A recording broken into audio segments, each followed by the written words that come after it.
enough because now they are facing a lawsuit. All because, of course, the boxes for Mattel's dolls for characters like Glinda and Elphaba linked to Wicked.com rather than WickedMovie.com. Two drastically different websites. And so now we're seeing this mom in South Carolina filing a class action lawsuit because she says she purchased a doll for her minor daughter who ended up going to that site and saw some things. With the lawsuit specifically saying the daughter witnessed hardcore full-on nude pornographic images depicting actual intercourse. And going on to say plaintiff's minor daughter immediately showed her mother the photographs and both were horrified by what they saw. And the lawsuit adding that the mom would have never purchased the toy if she knew that there was a defect of this nature on the box. And with that, claiming that on top of experiencing emotional distress, they also did not get a refund. And as far as how much money is being sought, they are seeking $5 million for people in the United States who purchase the dolls with X-rated boxes. And so we'll have to wait to see what happens, but this part's just my opinion. I have a really hard time believing this really happened. It feels like a cash grab and one that Mattel opened themselves up to. But like when you actually look at the packaging and you see where this microscopic URL is, I just have a really hard time believing that this actually happened. But once again, Mattel made the mistake. They fucked themselves. They opened their wallet here. But hey, that's the situation, my personal take on it. And whether you agree or disagree with me, I'd love to hear from you. But then possibly the biggest entertainment news of the day, Spotify Wrapped has arrived. Right, that time of year that Spotify lets you know what you've been listening to over the course of the year, and then everyone's sharing left and right. And what we're seeing is, for top global podcasts this year, no surprise, Joe Rogan again at the #1 spot, followed by Alex Cooper's Call Her Daddy. Though what is interesting with those two is that this year they're no longer Spotify exclusive podcasts. So even though they're now being listened to or watched on other platforms, they're clinging to that top spot, which also really isn't too surprising. I mean, they're so big, there's a reason that they interviewed presidential candidates. Which on that note, this past weekend with Theo Vaughn was also in the top global podcasts. And then when it comes to music, shocker, at the top, who could have guessed? This little known artist by the name of Taylor Swift. With her being like the music Thanos, she is inevitable, having a pretty untouchable 26 billion plus streams. And again, that is just on Spotify. But yeah, Spotify users, feel free to share what you're listening to, especially if it involves the Philip DeFranco show on Spotify. And I would share mine with you, but I'm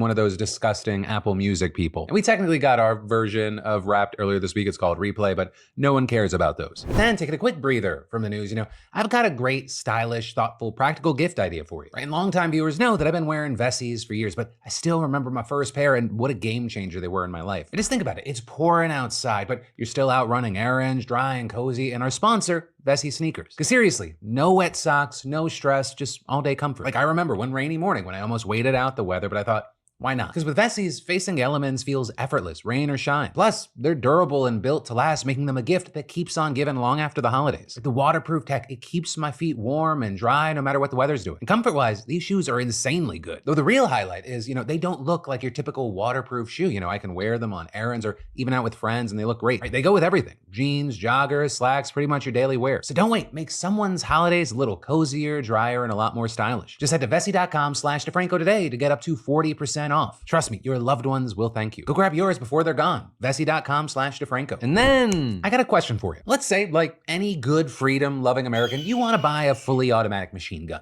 for self-defense. Well, of course, that's very illegal unless you have the proper license or jump through a series of onerous hoops. But what if I were to tell you there's another way to get your hands on one without doing any of the bullshit and the government doesn't even have to know? Where all you gotta do is find a connection on the inside, right? Someone with access to every firearm under the sun and little to no oversight. Or in other words, a cop, right? Because CBS News investigated this and they uncovered at least 50 cases of law enforcement illegally selling guns over the past 20 years. We're talking sheriffs, captains, lieutenants, and chiefs of police pocketing the cash hand over fist from transactions done online, through dealers, out of their homes, or out of the backs of their cars. With these cases happening throughout 23 US states, Puerto Rico, and DC. And some of the things we're seeing is like one ridiculous case where you had a 3-person police department in a small town in Iowa asking regulators for 90 machine guns, including, I'm not fucking with you, an M134 Gatling minigun, with the police chief there then being convicted and sentenced for personally profiting off the sale of those weapons earlier this year. Then in another case, we saw a police chief, mayor, and village trustee in New Mexico smuggling automatic weapons and tactical gear to a Mexican cartel. And in fact, well, this may be news to you, this is a known thing in the criminal world. Criminals are even out there talking on social media and online forums about how to entice law enforcement into trafficking them weapons. And this is, of course, even if they're not being sold directly to criminals, which they sometimes are, simply putting more guns onto the streets can lead to more violence. So illegal sales or personal profit, they're only only a small part of a much bigger problem, because it turns out that when police departments upgrade their arsenals or people retire, they often resell their old weapons to firearm dealers. For a practice which is done legally, open, and at times proudly by police chiefs that tout it as a cost-saving measure for the government. It's often seen as a good option opposed to just melting down the equipment like this. But then with this, you had CBS News, The Trace, and Reveal speaking to over 160 state and local law enforcement agencies to get a sense of the whole scale of this, and they found that at least 145, or around 90%, had resold guns on at least one occasion between 2006 and 2024, with records from 67 agencies showing they had resold more than 87,000 firearms in total, a number that is also likely a significant undercount as many agencies' records were incomplete or heavily redacted. But then, as you might have guessed, we see those guns resurface months or years later in the hands of drug traffickers, gang members, murderers, basically, the best and brightest of our society. With federal data even showing that from 2017 to 2021, nearly 26,000 guns were traced from American crime scenes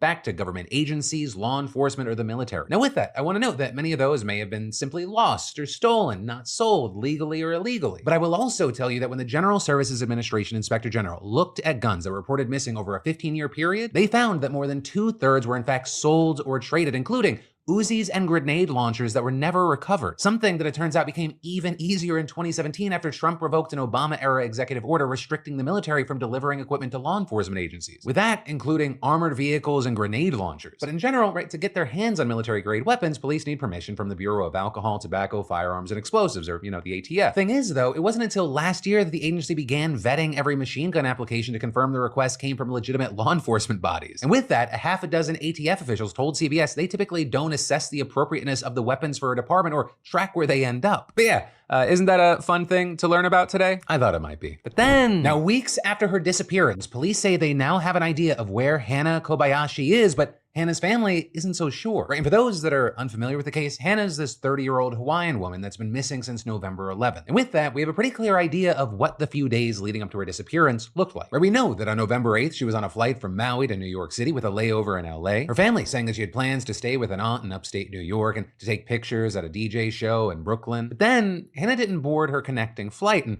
the next day, she was spotted at a bookstore in LA, and she made a couple of Venmo transactions to unidentified people. Then, on the 10th, she shared a photo on Instagram of the LeBron 22 trial event at a Nike store, and in fact, a YouTube video went up showing her at the event. And then we get to the 11th, the last day that anyone heard anything from Hana before she disappeared. They're reportedly texting her mom to tell her that she never made it to New York, and sending a couple concerning messages to a friend, reportedly saying things like, "Deep hackers wiped my identity, stole all of my funds, and have had me on a mindfuck since Friday, and I got tricked pretty much into giving away all of my funds." And following that second one up with, "For someone I thought I loved." And with that, you had her sister Sydney saying that some of the last messages that Hana sent seemed out of character for her, using words she normally wouldn't. And this, a surveillance video caught her at a downtown LA metro station near Crypto.com arena with some unidentified guy, and then boom, she's gone. But then a few days later, on the 15th, the LAPD Missing Persons Unit making a poster about Hana's disappearance, and the Maui PD saying they were assisting in the search as well. And that's also when Hana's family made a GoFundMe, with them promising to use the funds for feeding search teams, a media campaign to maximize awareness, and supporting their family, among other things. But then, after that, Hana's aunt Laura giving an interview with CNN saying, "Our mind is now going to, abduction, and I hate to say the word, but,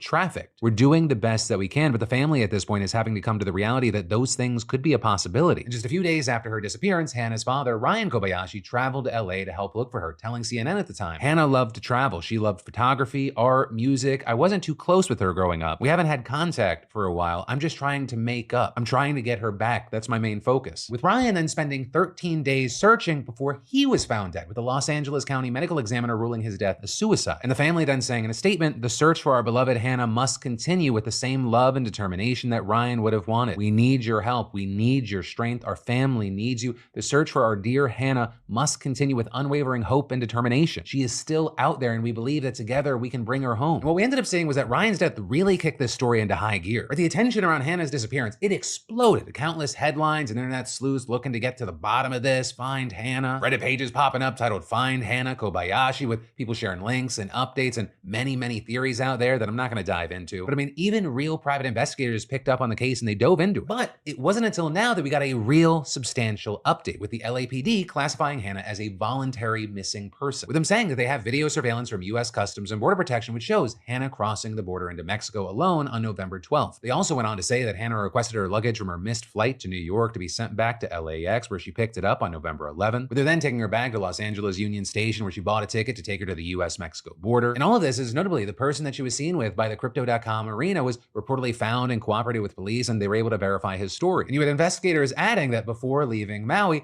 Hannah wanted to disconnect from modern technology, with Lieutenant Douglas Oldfield of the LAPD saying, "We just know that she did not have her phone after she left LAX. We know she doesn't have her phone on her. For what reason? We can't say for sure. But what we do know is that at this point, the LAPD says that Hannah left the country of her own volition, with the chief of the LAPD, Jim McDonnell, adding, "To date, the investigation has not uncovered